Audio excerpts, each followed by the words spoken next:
day again, guys and gals, and to our non binary pals. Today, we're going to talk about the term Filipinx. Filipinx, I don't know if it's Filipinx or Filipinx.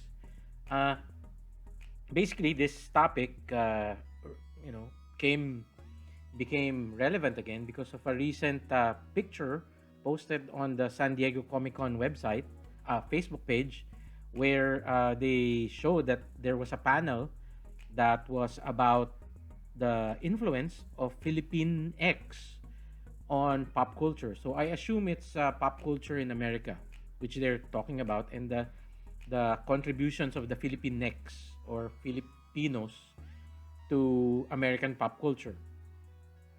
So that picture spurred a lot of comments, mostly negative, from both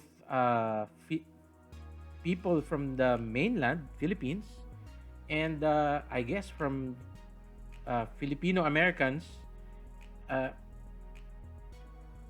residing in the states.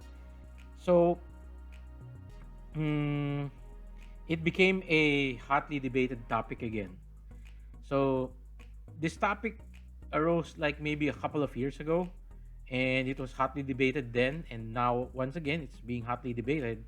And basically, personally, I have no issue with people calling themselves Filipinx or Filipinx. Uh, in my opinion, you can call yourself whatever label you want to, and I can call myself whatever label I want to or identify as long as I don't impose my opinion on the other person and they don't impose on me. Now, the main issue here is they labeled the the panel as influence of Philippine X on main pop culture in America.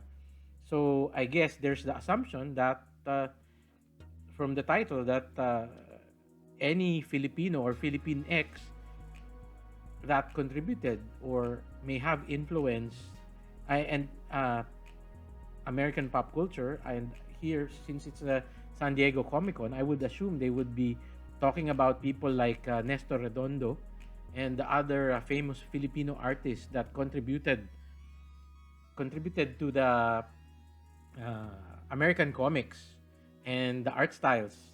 So there were really a lot of Filipinos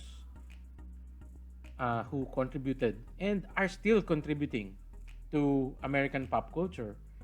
Uh, One could even argue that some terms like a famous comedian like Joe Coy uh, is an influential person in American pop culture, and certainly the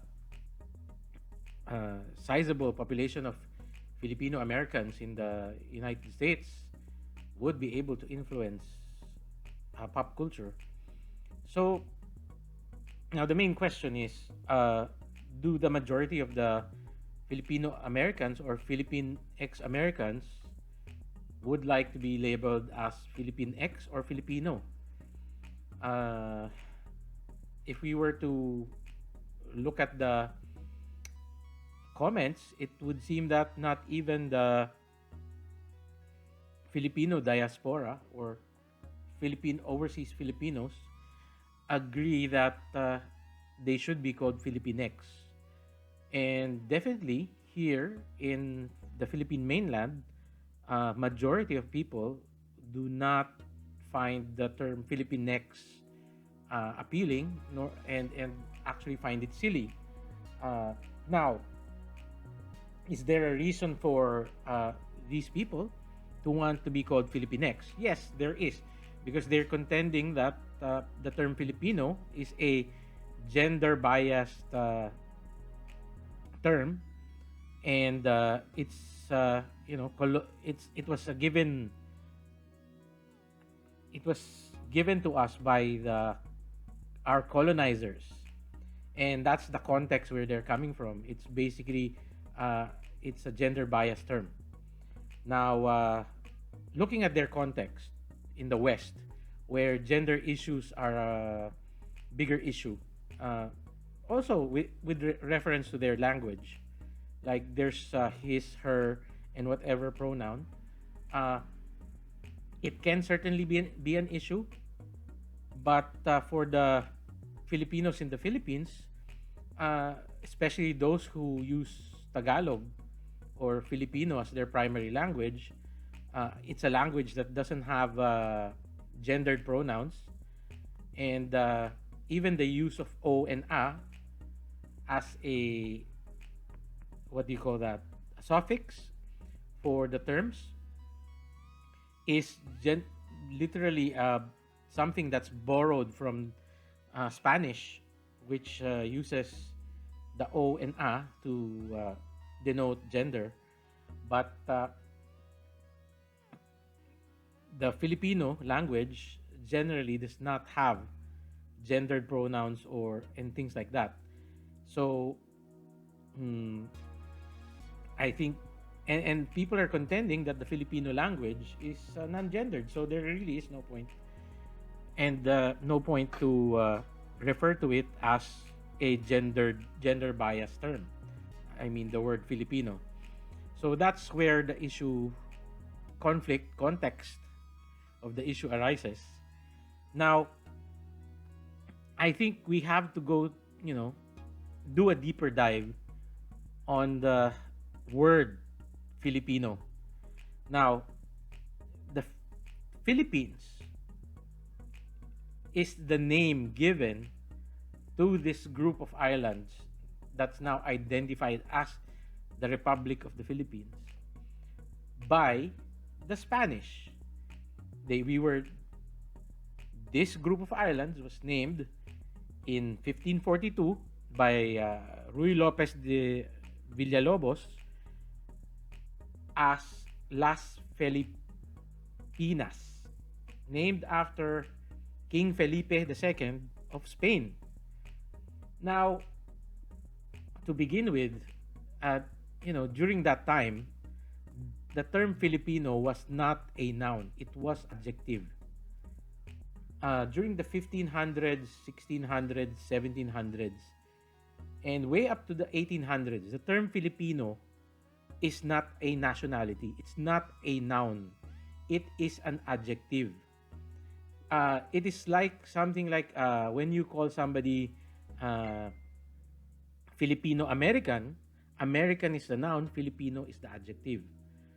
So now, the term Filipino during that time was an adjective. So you were either an Indios Filipino or a Españoles Filipino, meaning you're an Indio from the Philippines because you're from the Las Islas Filipinas, or you're a Spaniard or Spanish born in the Philippines or residing in the Philippines. So therefore, you're an Indios Filipinos or an Espanol Filipinos. The term Filipino was an adjective. It was not a noun.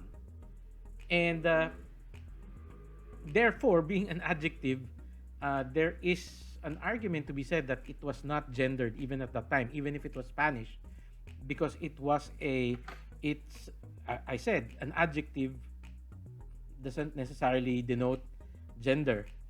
So, now this developed later on into, especially during the late 19th century, with the rise of the Ilustrados. With the Ilustrados were a group of Spanish mestizos, Chinese mestizos, who were able to study abroad, and they called themselves the illuminated ones because they were able to study abroad, and they were the learned ones. Kaya nga illuminated sila, Ilustrados. So they started using Filipino as a noun, and that was the rise of the term Filipino as not as an adjective of location, but as a nationality, because that's when the idea of the Philippine nationhood started. So this is the context, the full context of the term Filipino. And this is why I guess it becomes contentious, because the term Filipino initially was a derogatory adjective used by the Spanish to denote Indios Filipinos, which means the natives in the Philippines, and the Hispanioles Filipinos, which were Spanish-born Filipinos, which they considered a lower class of Spaniard at that time, because meron nga silang there was this group called Peninsulares and Insulares. Peninsulares meaning the Spanish born in Spanish mainland in the continent of Europe, and the Insulares, which were the Spanish born in the islands of the Philippines. So during those times where there was really, it wasn't called a caste system, but it's basically a caste system. Uh, so we really have to thank the nationalists during the late 19th century for giving that idea of nationhood, and for them to create that idea, that to turn that derogatory term called Filipino into something nationalistic. So this word is something that we fought for, the Filipinos fought for. And I think that's where the attachment of the Filipino psyche is to the word. And now that it's being used as turned into Filipinx, I think there's that resistance, partly because of people are used to being called Filipinos, and we've majority of Filipinos have accepted it and are perfectly fine with it, not because they've really thought about it or anything, but basically what I'm saying is we just have to put all these things into context. We do not want to diminish the struggles of the Filipino diaspora, especially the Filipinos in the United States who are fighting for against discrimination. Their need to be called Filipinx, I'd allow them that. If they want to be identified Filipinx, it's fine, as long as they don't tell me that if I call myself Filipino, then I'm supposedly perpetuating a misogynistic and evil culture. So that's basically the crux of the problem, di ba? And at the end of the day, language is not something that is owned. The noun Filipino is not owned by one person or a group of people, or it cannot be imposed. Ultimately, language is dynamic and it changes. The term Filipino has gone through changes. Like I said, nung una, Filipino was just an adjective and it became a noun. And now, in local terms, we don't even use Filipino all that much. For everyday language, we refer to ourselves as Pinoy or Pinay. Diba? Again, merong gender difference, Pinoy, Pinay.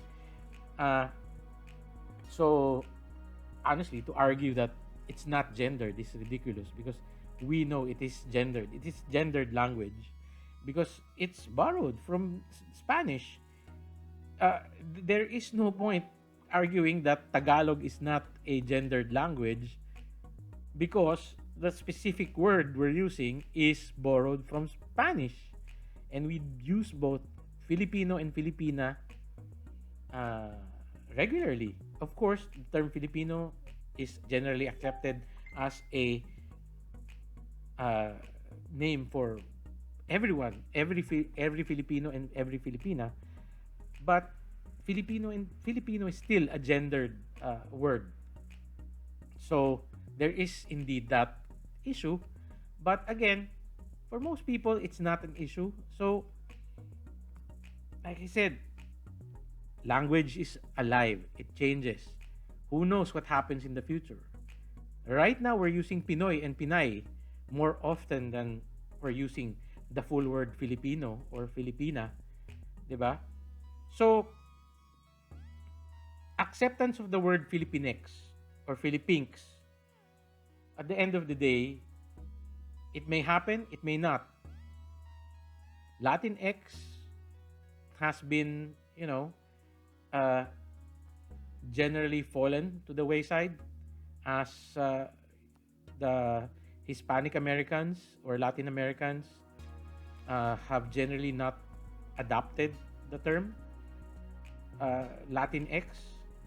So I don't know if the Filipinos or the Filipinx in the United States eventually adopt Filipinx or Filipinx as the term they want to use for themselves. But it can happen or it cannot. So it remains to be seen. And at this point, I think people should just, chill a bit and not argue too much about it. Personally, I don't see the need for that to refer to myself or to most of the people in the Philippines. They see no need to change the terms, and it's not on anybody's top agenda. If anything, if you look at the headlines in the Philippines, it seems ghosting is a bigger issue than the term we call ourselves. Uh, so it's just that. So that's basically my point. Let people be. Let people call themselves what they want to be called, and don't force it on other people. And do not assume that just because they don't want to adopt something, that they're evil or whatever. Because everybody has different reasons, and a more contextualized study of why people want to retain the word Filipino, if you look at the history of the word, it has a lot of meaning. And at the same time, if we look at the history of the Filipinos, Filipinx in the United States, they do have a reason to want to have an ungendered uh, term to refer to themselves. So that's basically it. So I guess all I'm asking for is a little bit more understanding and nuance when discussing issues, and a little bit more tolerance. Diba? It's just basically that. If it's something that doesn't really affect you too much, it's like as somebody asking you to call them Elliot instead of Ellen, it's not a big deal, right? It doesn't detract from your life. If somebody asks me to call them Filipinx, it's not a big deal to me. But if he asks me to identify as Filipino, as a Filipinx, when it's not something that I feel comfortable with, then we'll have a problem. That's basically it. Thank you again for listening. Maraming salamat.